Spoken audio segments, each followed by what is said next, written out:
Hello friends, welcome to my blog. कसे आहात तुम्ही सर्वजण? तर आज मी बनवत आहे उपमा.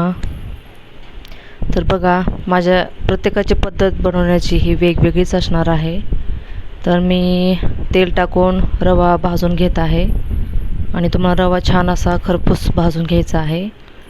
आणि नंतर आपण जशी फोडणी करतो त्या टाईपमध्ये तुम्हाला फोडणी करायची आहे.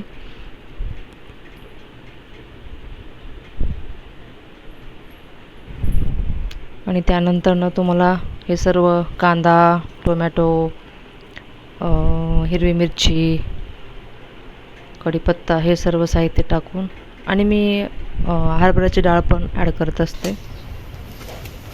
आणि ते सर्व परत त्यानंतर टोमॅटो ॲड करायचा आहे आणि नंतर हिंग आणि हळद हे टाकून तुम्हाला परतून घ्यायचं आहे. आणि तुम्ही रवा ज्या क्वांटिटीमध्ये भाजून घेतला आहे त्या हिशोबाने तुम्हाला पाणी ॲड करायचं आहे. तर बघा, मी माझ्या पद्धतीने सांगितलेलं आहे.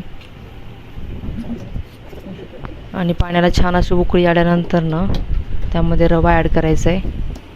छान असं स्टीम येऊ द्यायचं आहे.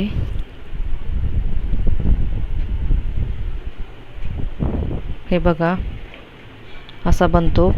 तर कसं वाटलं तुम्हाला उपमाची रेसिपी नक्की कमेंट्समध्ये सांगा आणि चॅनलला सबस्क्राईब करा, लाईक करा. Bye guys.